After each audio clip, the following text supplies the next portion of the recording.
10:45 subuh. Di ujung bas terakhir, duduk seorang pria yang depresi. Meskipun tampaknya biasa, tetapi kamu jangan mengganggu dia, karena kamu tidak memperhatikan tangannya. Lihat puncak tinjunya sudah tahu. Terluka dan berdarah. Tiba-tiba bas berhenti. Ada apa? Ternyata ada sebuah mobil yang menabrak. Keluar beberapa anak muda, yang berteriak karena mabuk. Kelihatannya orang brengsek. Mereka berkumpul dekat bas, mengetuk pintu dan mau naik. Supir wanita yang baik dan penakut membuka pintu. Ini akan menjadi keputusan salah yang pernah dia buat tahun ini. Ketika mereka naik, berteriak dan mengganggu, menjatuhkan buku penumpang, kemudian menekan dengan kaki agar tidak bisa diambil. Penumpang itu kemudian pergi. Sekelompok pemabuk mulai melecehkan wanita cantik ini. Dia dalam keadaan bahaya malam ini. Hutch yang di belakang tiba-tiba senyum dengan aneh. Hutch berdiri. Gadis itu menatapnya seperti meminta bantuan. Tapi dia mengabaikan. Melewati pemabuk itu. Kemana dia pergi melewati pemabuk itu? Kemana dia pergi? Ke depan dan ambil telepon supir. Dengan lembut membujuknya untuk keluar dari bas. Kemudian menutup pintu. Kemudian melihat para pemabuk itu. Saatnya membeli tiket, bajingan. Para pemabuk melihatnya, dengan bersama. Pak, untuk apa masih di sini? Hanya melihat Hutch, mengeluarkan pistolnya. Dan mengeluarkan semua peluru yang ada di dalam pistol. Saya mau mematikan kalian semua. Para pemabuk malah ketawa. Hutch hanya tersenyum. 1 lawan 5 dimulai. Pukulan pertama. Hutch terpukul di mukanya. Ternyata dia sengaja. Dia menginginkan rasa sakit ini. Karena dia sudah tidak berkelahi selama 8 tahun, dia menginginkan rasa sakit ini. Karena dia sudah tidak berkelahi selama 8 tahun. Dia ingin mengaktifkan memori pertempuran. Pukulan kedua dan ketiga. Mimisan. Pukulan di belakang kepala lagi. Bagus. Orang biasa pasti tidak bisa berdiri lagi. Tapi dia semakin bersemangat, menjatuhkan yang kedua dan ketiga. Ada yang mengeluarkan pisau, dan menusuknya. Bagus. Luka yang familiar. Orang kedua juga ingin melukainya dengan pisau. Tetapi sudah terlambat, habis tanganmu. Hutch yang kurus ini, mempunyai tenaga yang kuat. Sekaligus mencekik 2 orang pun mereka tidak dapat melepaskan. Sampai Hutch pertama kali jatuh. Yang berarti babak pertama berakhir. 5 pemabuk itu berdarah. Semuanya tidak percaya. Ada apa dengan hari ini? Semua pada takut geng kita. Malah dipukul oleh pria yang hanya berpakaian baju polo. Hutch melepaskan jam tangannya. Meletakkan di tangan kanan. Menjadi alat bantunya. Kemudian dia mengeluarkan pisau beberapa sentimeter dari pinggangnya. Pisau itu ditusuk oleh pria di depannya. Maaf. Babak kedua banyak darah. Pertempuran pisau dimulai. Dia memukul 3 kali dengan jam tangannya. Sampai kena kepalanya. Luka orang kedua lebih parah. Kalian jangan lihat. Orang yang ketiga dililit dengan tali. Hampir mati. Untung saja pemabuk itu banyak orang. Dan melemparkan Hutch keluar bas. Babak kedua selesai. Orang di bas pada lap darah mereka. Ada yang hidungnya patah. Ada yang giginya patah. Hutch yang di luar berdiri kembali. Membuka pintu bas. Dan masuk lagi. Halo, kita ketemu lagi. Hutch menyuruh gadis cantik itu segera pergi. Terima kasih. Karena babak ketiga sudah tidak seru. Ketika Hutch keluar dari bas, orang yang di dalam sudah tidak bisa berdiri. Dia mengembalikan ponsel pada supir. Berjalan dengan pincang. Sampai di rumah sudah jam 3. Istrinya menunggunya. Istrinya membantu membalut luka. Dan berkata sudah lama Hutch tidak terluka begini. Setelah itu, kembali tidur. Keesokan pagi jam 7. Hutch bangun untuk lari pagi. Oh Tuhan, siapakah dia? Di sebuah kota kecil di Amerika, hidup seorang pria yang rendah hati. Dia kelihatan pria yang biasa. Sebenarnya seorang pembunuh top yang sudah pensiun. Dia juga seorang suami yang baik. dan yang bekerja untuk Chia. Chia memberinya pekerjaan audit, menyuruhnya berhitung setiap hari, hitung sampai bosan. Dia memiliki ayah yang tinggal di panti jompo. Kelihatan seperti orang tua yang hanya suka nonton TV. Sebenarnya pensiunan senior FBI. Walaupun terus tidur, tetapi sepelan apapun Hutch masuk. Dia juga tahu, ini adalah kepekaan orang tua. Setelah Hutch pensiun, hidupnya menjadi santai, melewati tiap hari tanpa tujuan. Sampai malam ini, dua pencuri masuk ke rumahnya.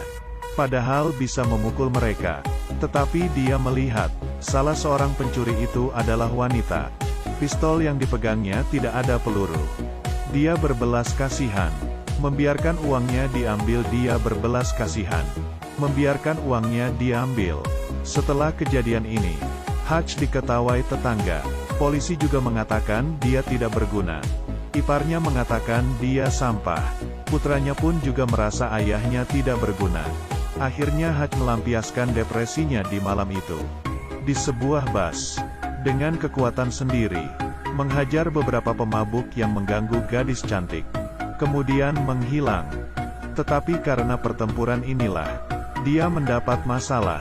Pemabuk itu adalah gangster.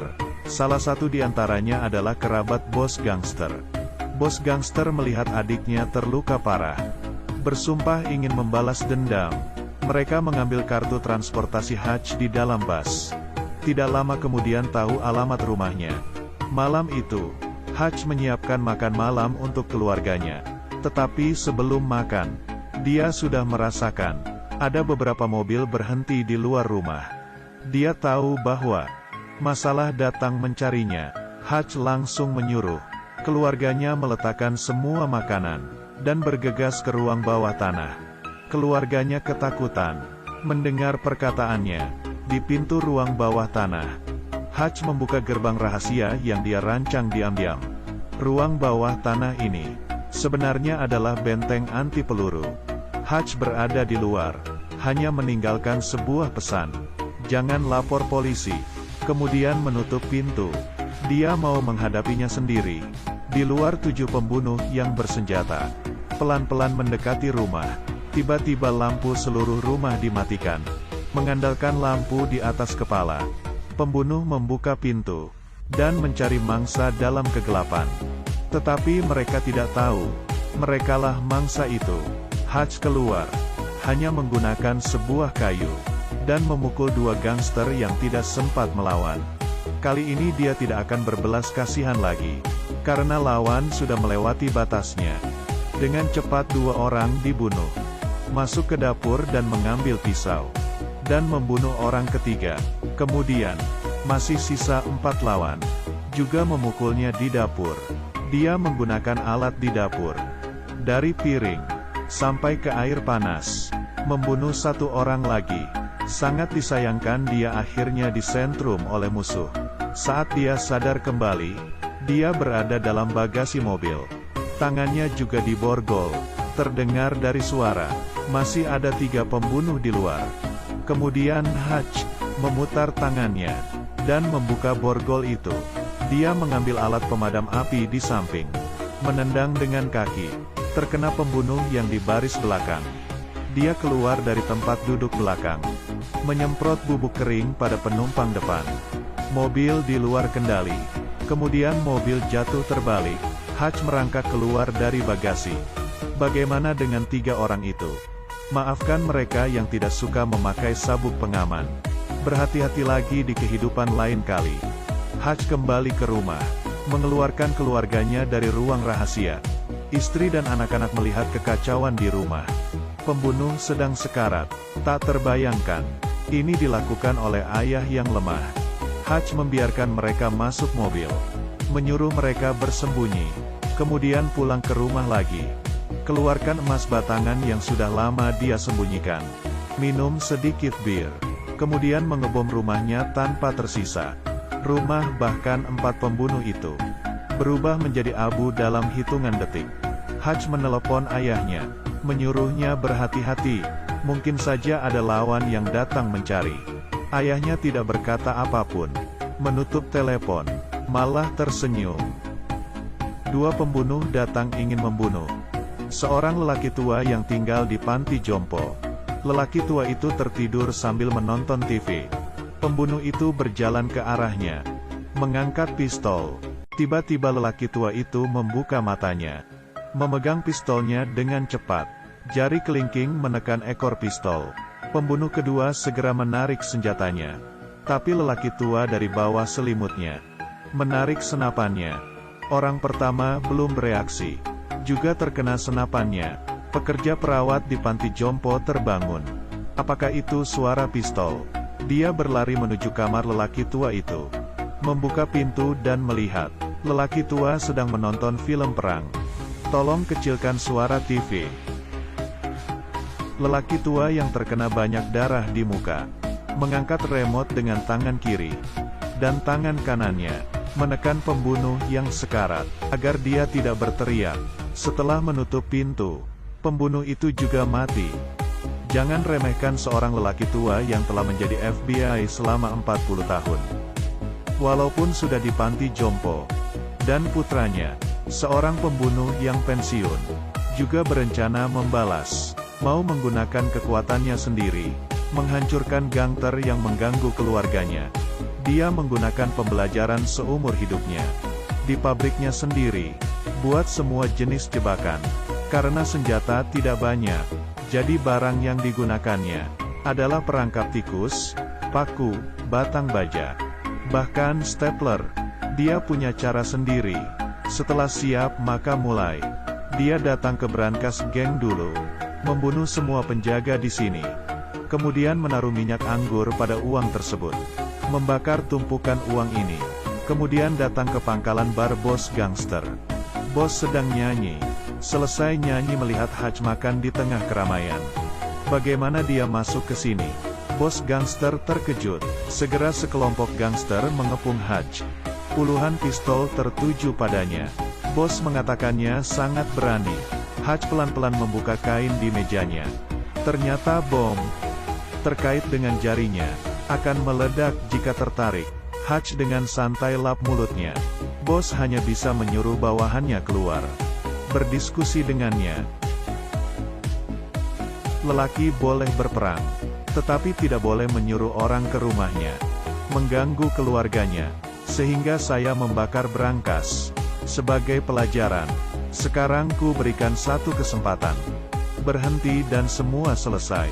Kamu pertimbangkan. Setelah selesai berkata Hutch keluar dari bar, menunggu diam di mobil. Tetapi bos gangster ini berencana balas dendam. Hutch segera lari menggunakan mobil. Senyum misterius di jalan. Siapa tidak ingin berperang? Hutch membawa seluruh gangster itu datang ke pabrik tempat dia mengubur jebakan yang tak terhitung jumlahnya. Tak sangka, mitra lamanya sudah ada di sini. Mitra lama menggunakan senapan untuk melindunginya dari jendela. Yang paling heboh adalah ayah yang berumur 80 tahun juga di sini, memegang senapan favoritnya, membantu putranya. Keduanya masuk pabrik. Mereka akan membantai puluhan gangster. Mereka menembak dengan baik. Satu tembakan seorang. Perangkap pun beraksi. Bisa hidrolik, bisa juga stapler, juga bisa perangkap tikus. Ayah yang berumur 80 tahun, meskipun lambat, tetapi menembak dengan tepat. Semua terkena tetapi menembak dengan tepat. Semua terkena, sambil menembak sambil senyum. Tua tapi keren. Hutch juga sangat keren, membunuh dengan baik. First blood, double kill, triple kill, quadra kill, penta kill, unstoppable, legendary. Tidak lama kemudian, bawahan gangster semua mati. Bos gangster yang memegang senapan. Saat ini malah, mereka bertiga tidak ada peluru. Bos berteriak, habislah kalian, habis kalian semua. Tetapi Hutch tidak menyerah. Dia mengambil bom yang dibuatnya, menyelesaikan senjata terakhirnya, menempelkan di kaca anti peluru. Kemudian memegang kaca anti peluru itu keluar, berlari mendekat bos gangster. Bos itu terus menembaknya, tetapi tidak menyadari adanya bom. Terakhir Hutch menggigit putus benangnya. Pertempuran berakhir. Tidak ada yang tersisa. 3 bulan kemudian, Hutch dan keluarganya tinggal di rumah yang baru. Rumah baru sangat cantik dan masa depan sangat menjanjikan. Tetapi yang mereka perlukan adalah, rumah wajib memiliki ruang bawah tanah. Sangat pintar seperti kamu. Pasti